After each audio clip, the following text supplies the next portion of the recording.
Je vous prie, chers frères et sœurs, à ce premier dimanche du deuxième mois de l'année, d'ouvrir avec moi votre Bible, si vous en avez une, et dans l'épître de Paul, dans la première épître de Paul aux Thessaloniciens, chapitre 4, verset 3 au verset 7.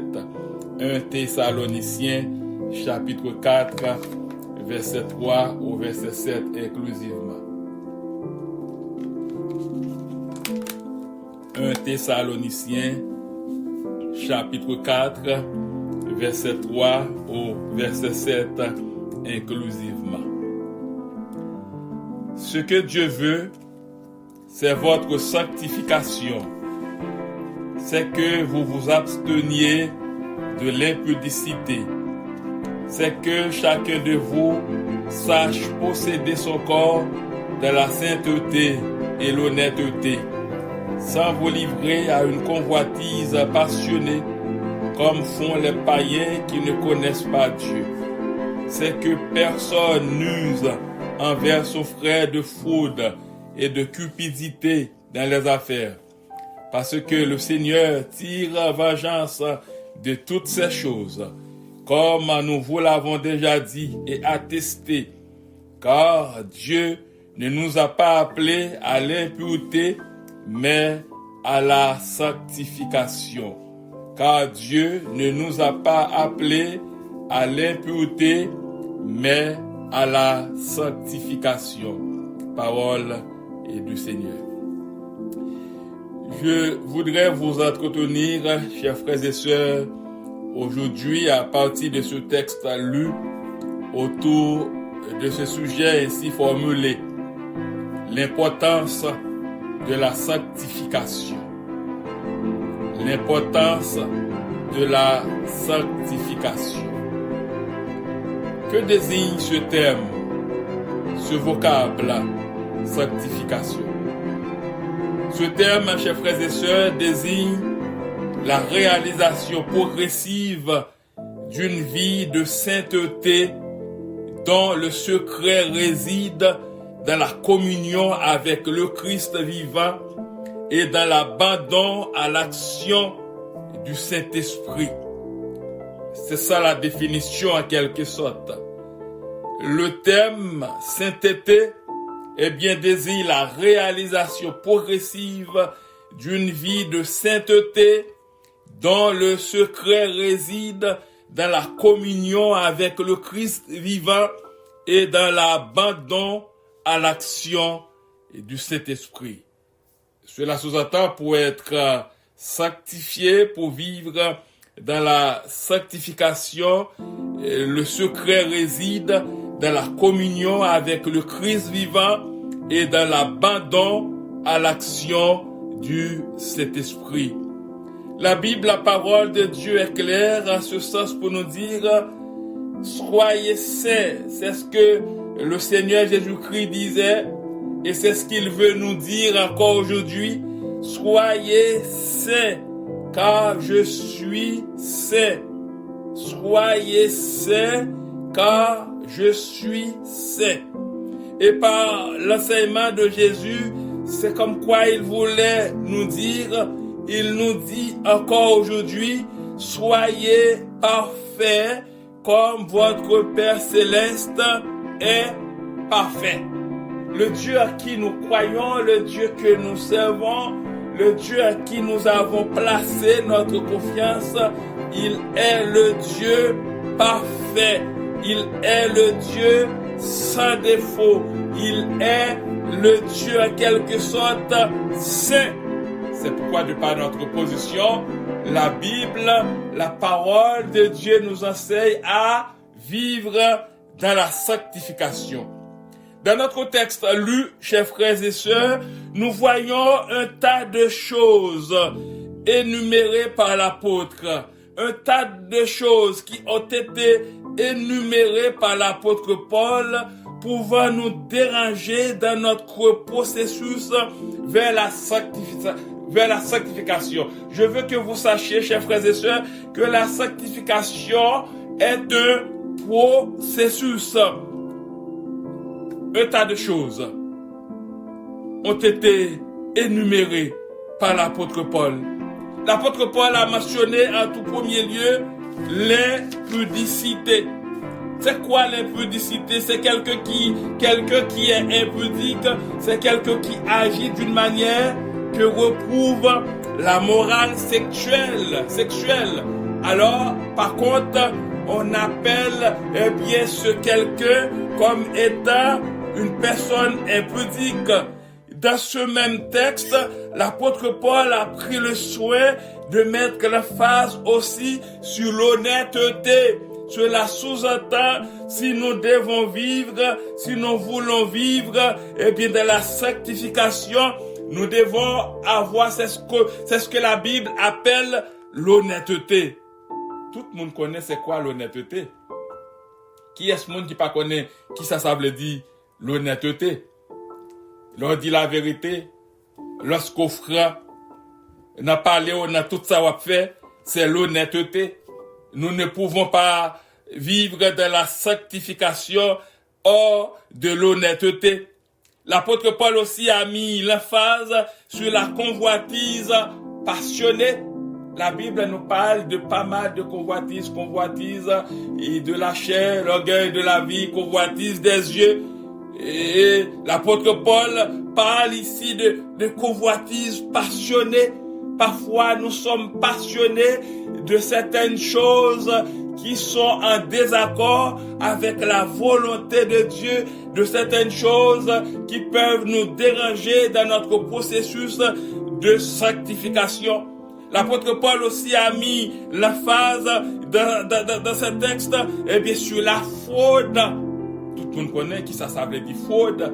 Nous pas besoin de prendre le temps pour nous toute explication qui existait. L'apôtre Paul parlait de fraude. Et puis quand nous faisons ce qu'on appelle fraude, quand nous fraudons, nous ne sommes pas sur la voie de la sanctification. L'apôtre Paul lui mettait accent aussi sur la cupidité. Qui monde qui pas connaît qui ça crée les cupidités aussi. Lorsque on aime toute bagaille pour côté. Il pas personne ne la donne, tout c'est pour lui. L'apôtre Paul mettait emphase aussi sur l'impureté. Quand nous ne sommes pas saints, et puis c'est l'impureté, ces choses, comme dit l'apôtre Paul, à travers la Bible, la parole de Dieu, ces choses devraient être l'affaire des païens, non celle des chrétiens.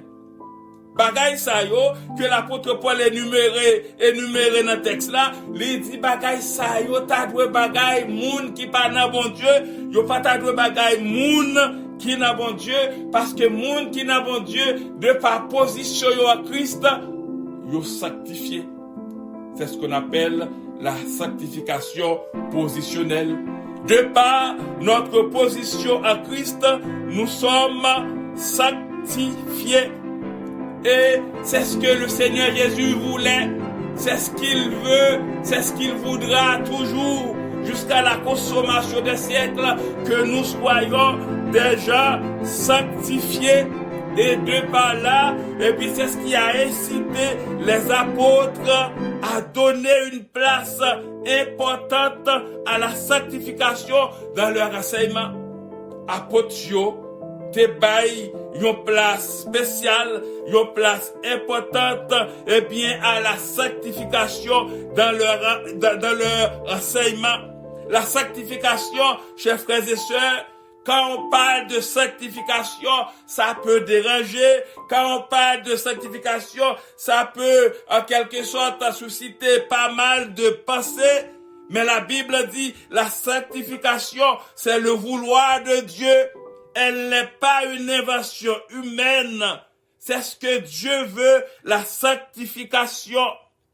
Écoutez ce que dit la Bible, la parole de Dieu, dans le verset 2. En effet, quel précepte nous vous avons donné de la part du Seigneur?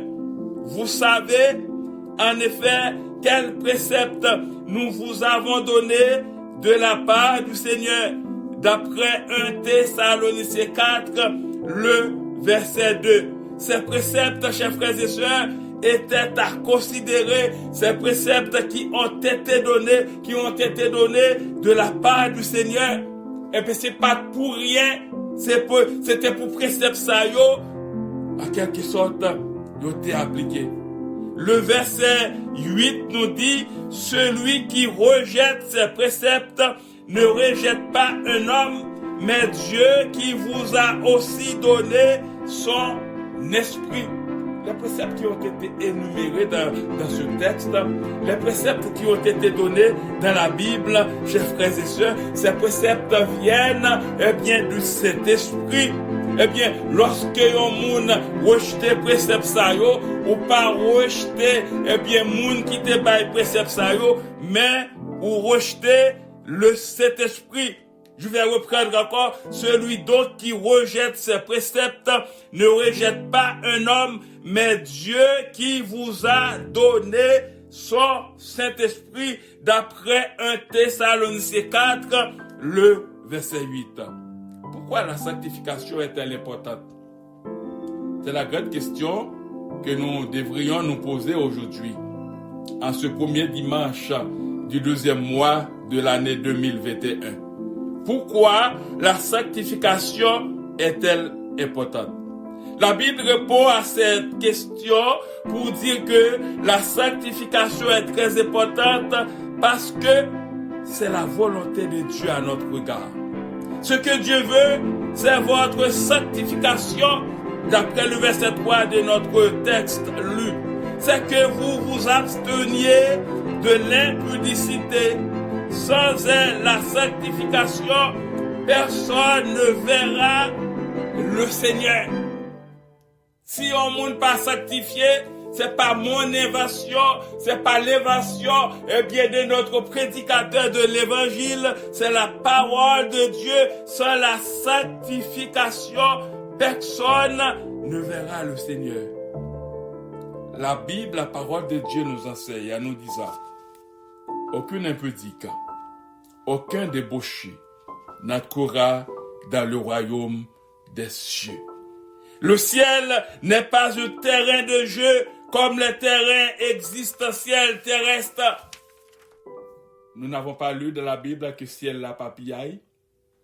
Ciel la papillaille, il y a un cœur, chrétien qu'on chante longtemps, qui dit ciel la papillaille, frère moi. Ciel la papillaille, amis moi, sous pas gain Jésus, ou pas qu'à rentrer là-dedans. Nous t'a dit ciel la papillaille, frère moi, ciel la papillaille, amis moi, si ou pas sanctifié, ou pas qu'à rentrer là-dedans. Car la Bible, la parole de Dieu nous enseigne de rechercher la paix avec tous et la sanctification sans laquelle personne ne verra le Seigneur. Si nous ne vivons pas dans la paix, si nous ne cherchons pas à vivre dans la paix, à avoir de la compréhension les uns pour les autres, si nous n'avons pas la sanctification, c'est à dire d'entendre parler du ciel là. Parce que ciel la papillaille. Rechercher la paix avec tous et la sanctification sans laquelle personne ne verra le Seigneur. D'après Hébreux 12, le verset 14. Qu'est-ce que cela sous-entend, chers frères et sœurs, en quelque sorte? Quelle application pouvons-nous faire à ce sens? Cela veut dire, là où il n'y a pas de la fraternité, il n'y a pas aussi la sanctification. Je vais répéter, là où il n'y a pas de la fraternité, il n'y a pas aussi de la sanctification. Comment a-t-on compris la sanctification? Comment vous l'avez compris, chers frères et sœurs, la sanctification? La sanctification dont prône la Bible est-elle négligée? Mais si elle est négligée, pourquoi la sanctification est-elle négligée? La Bible dit, très souvent, c'est parce que nous ne sommes pas conscients de son importance. Peut-être que certaines personnes peuvent penser dans leur esprit, est-ce que n'entend ça, mon cas sanctifié, mon de la guette trop bagaille la donne, faut en faire ci, faut en faire ça, qui j'en monde pour le faire, pour vivre, pour marcher dans la sanctification. Peut-être en tant qu'humain, on peut penser comme ça, mais la Bible est claire sur lui. La Bible te connaît comment monte la pralière. La Bible te connaît comment l'évolution allait être dans le monde. Mais en dépit de tout, la Bible dit que nous sommes des adeptes de Christ, que nous sommes des chrétiens. En tant que chrétiens, de par notre position, nous devons être sanctifiés. C'est ce que la Bible, la parole de Dieu nous dit. Très souvent, nous la trouvons difficile à mettre en pratique. La sanctification. Oh, il y a des gens qui disent, et sanctification, c'est là, mon film, j'ai grand monde, ou pas, ou qu'à sanctifier, qu'il y a, et tête trop chargée, il y a comme bagaille pour nous passer, et esprit non pas qu'à sanctifier, cœur non pas qu'à sanctifier, alors que, mais tout le monde a dit au pral dans le ciel, tout le monde a dit, n'attend le retour glorieux de notre Seigneur et Sauveur Jésus-Christ. La sanctification, chers frères et sœurs, elle est négligée très souvent, mais pourquoi? Parce que nous ne sommes pas conscients de son importance, tout simplement. Elle est mal comprise très souvent parce que nous cherchons qu'on confondre avec la perfection. Nous ne serons jamais comme Dieu. Nous ne serons jamais comme le Seigneur Jésus. Mais nous devons chercher à faire la différence de par notre position. Parfois, nous mal comprenons parce que nous pratiquons selon un concept humain. Il y a des gens qui disent, est-ce que c'est la Bible qui dit lui? Il y a des gens qui même dit, est-ce que Paul lui-même était sanctifié? Parfois, c'est le côté humain qui a tendance à prendre le dessus. Mais nous devons prendre le temps de reconnaître que les auteurs qui ont écrit, ils étaient tous sous l'inspiration du Saint-Esprit. Parfois, quand c'est le temps de régler nos affaires, et nous disons très souvent, pour passer outre et de ce vocable qu'est la sanctification, très souvent, il y a des gens qui disent, ah, bon Dieu connaît toute bagaille. Bon Dieu connaît toute bagaille. Mais nous t'as permis tout réfléchir aujourd'hui pour dire tout, mais bon Dieu, à travers la Bible, il dit nous toute bagaille. Bon Dieu, pas seulement contre toute bagaille, mais bon Dieu, à travers la Bible, qui c'est sa parole, il dit nous toute bagaille. Pas mal de gens cherchent à contourner ce vocable, combien biblique et théologique. Nous confondons très souvent le thème sanctification avec celui de la perfection ou une parfaite sainteté. La perfection, chers frères et sœurs, est la qualité de Dieu lui-même. Et notre Dieu, il est parfait. Dieu est parfait dans toute sa nature. Sa sainteté, sa justice, sa bonté, sa miséricorde, sa patience, sa compassion, son amour. Nous ne pouvons et nous ne serons jamais comme Dieu. Mais nous devons chercher à faire une différence de par notre position en Christ. Nous voulons comprendre ça, frère Mathieu. Nous pas jamais, nous pas même gens avec bon Dieu. Nous pas jamais même gens avec bon Dieu. Parce que la nature humaine, la nature adamique, la nature pécheresse, le vieil homme demeure encore en nous. Mais en tant qu'enfant de Dieu, nous devons chercher à faire la différence. On a parlé un jour d'une servante du Seigneur. C'était une jeune femme qui travaillait quelque part dans un bureau. Et puis, un frère ou une sœur de l'église était besoin d'aller dans le bureau. Là, aller côté lit. Lorsqu'elle arrivait, alors, il y avait même coutume là. Et puis, il dit, est-ce que je peux voir sœur, telle sœur? Et puis, le monde qui recevait la pète au coutri. Est-ce que vous êtes avec moi à l'église? Est-ce que l'église est avec moi? Il y a les sœurs, puisque sont sœurs très dévouées, à l'intérieur d'une église. Et puis, on mon église là, t'as besoin, là, le côté dans le bureau, elle dit, est-ce que ma sœur est elle? Mais mon qui t'a servi la pété au coutri. Et dit, on c'est sœur lié? Comment ça sœur? C'est sœur lié? Vous savez? C'est parce que conduite l'église là, pas de conduite dans le travail là. Parce que attitude de travail là, pas de jamais montrer que c'était un sœur. Attitude de travail là, pas de jamais montrer que c'était un monde qui te gagne la Bible là, mais en pile fois réponse qui baille, par réponse monde qui a servi bon Dieu, par réponse monde qui a adoré, par réponse monde qui a loué. Parfois, lorsque il y a des accords, position par position, moun k'ap servi bon Dieu. Réponse par position, moun k'ap servi bon Dieu. Alors par contre, lorsque moun qui t'a recevoir frère, qui vient demander pour sœur, li étonné, li dit est-ce que c'est une sœur liée? C'est pourquoi, chers frères et sœurs, pas mal de gens cherchent à contourner ce vocable. Et ce vocable, non seulement il est biblique, mais il est théologique. La perfection est la qualité de Dieu, mais nous servons Dieu. C'est même genre, lorsque nous avons une famille, des gens qui à l'esprit dit, eh bien, petit moi, prends côté. Famille, prends côté. C'est même genre, nous sommes dans la famille de Dieu.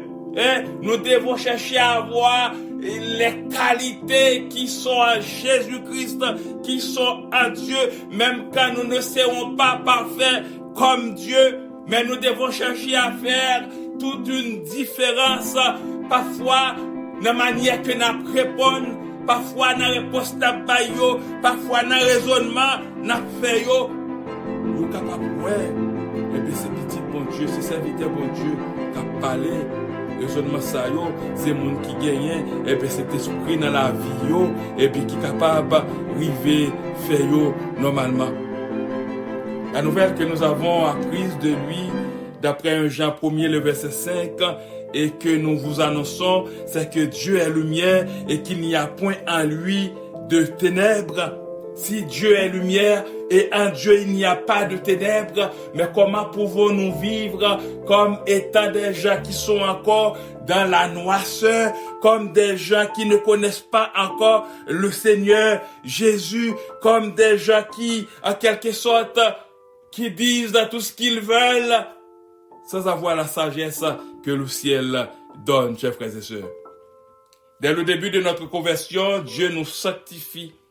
Dieu nous a mis à part pour être un peuple qui lui appartienne, afin que nous devenions participants de la nature divine, en fuyant la corruption qui existe dans le monde par la convoitise, d'après 2 Pierre 1er le verset 4. Le Seigneur ne nous a jamais fait des exigences à l'exercice de ses préceptes sans qu'il n'y ait pas de sacrifice approprié. C'est pourquoi il est dit qu'il s'est donné lui-même pour nous, afin de nous racheter de toute iniquité et de se faire un peuple qui lui appartienne, purifié par lui et zélé pour les bonnes œuvres. D'après Tite chapitre 2, le verset 14, chers frères et sœurs, l'importance de la sanctification. C'est quoi la sanctification pour toi? C'est quoi la sanctification pour vous? C'est quoi la sanctification pour nous? Comment cherchons-nous à vivre dans la sanctification? Disons-nous très souvent, à chaque heure, à chaque minute, à chaque seconde, à chaque jour, à chaque semaine, à chaque mois, à chaque année, bon Dieu compte toute bagaille. Alors que même bon Dieu ça compte toute bagaille là, mais à travers la Bible, sa parole, les dit non toute bagaille aussi. Nous comprenons bien, chers frères et sœurs, par la parole de Dieu, que se sanctifier consiste en 2 choses. Se séparer du péché, de ce qui est mauvais et de tout ce qui peut nous entraîner au mal. Se mettre à part pour Dieu afin de devenir des vases d'honneur utiles dans sa maison. Si donc quelqu'un se conserve pur en s'abstenant de ces choses, il sera un vase d'honneur, sanctifié, utile à son maître, propre à toute bonne œuvre. C'est ce que la parole nous dit. Et dans le Timothée 2, le verset 21, si donc quelqu'un se conserve pur en s'abstenant de ces choses, il sera un vase d'honneur, sanctifié, utile à son maître, propre à toute bonne œuvre. Nous remarquons, chers frères et sœurs, aussi que la sanctification est le fait de ceux qui sont appelés à se sanctifier. Quand la Bible parle de la sanctification, cela veut dire les enfants de Dieu sont appelés à se sanctifier, à vivre dans la sanctification. Cela veut simplement dire que malgré notre bonne volonté et tous nos efforts, nous n'y arriverons pas seuls. Il nous faut l'intervention de Dieu. Nous avons besoin de l'aide du Saint-Esprit. C'est pourquoi nous enseignons la parole de Dieu pour vous enseigner, pour enseigner à l'Église c'est quoi Dieu, c'est quoi le Saint-Esprit, qu'est-ce que le Saint-Esprit peut faire dans la vie de chacun des enfants de Dieu. Il y a des choses qu'on ne peut pas passer pour tout, mais ça prend l'aide du Saint-Esprit. Parfois nous sommes faibles. Parfois, c'est comme quoi nous avons tendance à perdre de l'intelligence. Mais vous savez qu'est-ce que le Saint-Esprit fait? Le Saint-Esprit est là pour nous renforcer. Le Saint-Esprit est là pour nous vivifier. Le Saint-Esprit est là pour nous éclairer. La parole nous dit que le Dieu de paix vous sanctifie lui-même tout entier et que tout votre être, l'esprit, l'âme et le corps soient conservés irrépréhensibles lors de l'avènement de notre Seigneur Jésus-Christ. Celui qui vous a appelé est fidèle et c'est lui qui le fera. 1 Thessaloniciens 5, verset 23 au verset 24. Celui qui nous a appelé est fidèle et c'est lui qui le fera. Ce que Dieu veut, chers frères et sœurs, ce que Dieu veut, mon frère, ce que Dieu veut, ma sœur, c'est notre sanctification. C'est que vous vous absteniez de l'impudicité. C'est que vous vous absteniez de tout ce qui est mal. C'est que vous vous comportiez comme étant des enfants de Dieu qui, de par leur position, de par votre position, vous montrez que vous sanctifiez. La sanctification est un processus résident dans notre communion avec Dieu, dans notre communion avec Christ par le Saint-Esprit. On ne peut pas se sanctifier de par notre propre force, chers frères et sœurs. On a besoin de l'aide du Saint-Esprit. Il y a la sanctification positionnelle. De par notre position, nous sommes sanctifiés. Il y a la sanctification progressive. Au jour le jour, au tas de pis meilleur. Et il y a la sanctification finale. Nous serons meilleurs des meilleurs quand nous serons dans le ciel. Comment est notre sanctification aujourd'hui? De par notre position à Christ. Avons-nous connu des améliorations de notre vie chrétienne? Donnons-nous place au Saint-Esprit pour qu'il agisse en nous, pour qu'il nous régénère? Sommes-nous et serons-nous prêts pour la dernière étape, la finale dans le ciel? Que le Saint-Esprit, chers frères et sœurs, en ce premier dimanche du 2e mois de cette nouvelle année, que le Saint-Esprit nous éclaire tous et nous aide à vivre une vie de sanctification selon le vouloir de Dieu.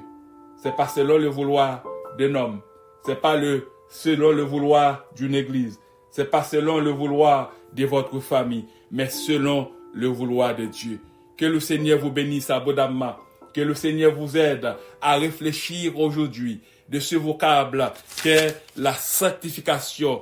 Que vous répétiez ce texte là où vous vous trouvez dans vos demeures. Ce que Dieu veut, c'est votre sanctification. C'est que vous absteniez de l'impudicité. C'est que chacun de vous sache posséder son corps de la sainteté et l'honnêteté, sans vous livrer à une convoitise passionnée, comme font les païens qui ne connaissent pas Dieu. C'est que personne n'use envers son frère de fraude et de cupidité dans les affaires. Parce que le Seigneur tire vengeance de toutes ces choses, comme nous vous l'avons déjà dit et attesté. Car Dieu ne nous a pas appelés à l'impureté, mais Dieu nous a appelés à la sanctification. Que le Seigneur vous bénisse.